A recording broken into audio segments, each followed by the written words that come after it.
ముషీరాబాద్ లో అర్హులైన వారికి బీఆర్ఎస్ సంక్షేమ పథకాలు ఎవరికి చేరడం లేదని బీజేపీ అభ్యర్థి పూసారాజు ఆరోపణ చేశారు. ముషీరాబాద్ నియోజకవర్గంలో అడిక్మెట్ డివిజన్ లో పలు బస్తీలలో ఇంటింటి ప్రచారం నిర్వహించారు బీజేపీ అభ్యర్థి పూసారాజు. ఈ సందర్భంగా ఆయన మాట్లాడుతూ అర్హులైన వారికి సంక్షేమ పథకాలు చేరడం లేదని అన్నారు. బీజేపీ గెలిస్తే మోడీ పథకాలను ప్రతి ఇంటికి చేరవేస్తామని అన్నారు.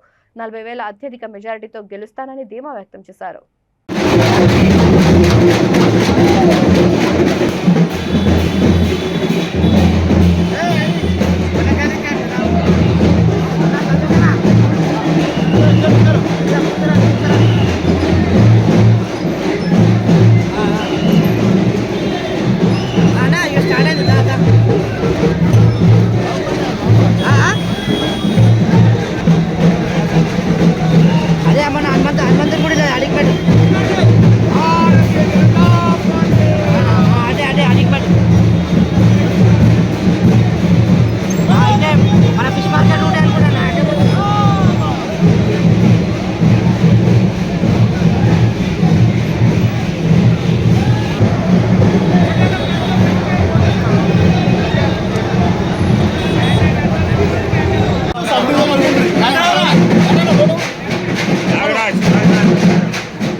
బ్లాకుల్లో తిరగడం జరిగింది. ఎక్కడ చూసినా కానీ సేమ్ అదే రొటీన్ హిస్టరీ.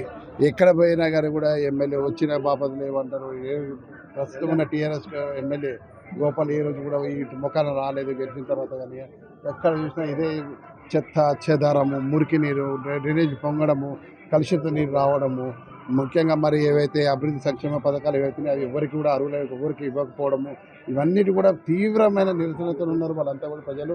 ముఖ్యంగా మోడీ గారు అందించిన ఈ ప్రతి ఒక్క సంక్షేమ పథకాలు అందరూ కూడా ప్రతి ఒక్క ఇంటింటికి లబ్ధిదారు ఉన్నారు కాబట్టి వాళ్ళందరూ కూడా మమ్మల్ని ఘనంగా ఆశీర్వదిస్తున్నారు. వాళ్ళందరూ మా విజయానికి దోహదపడుతున్నారు.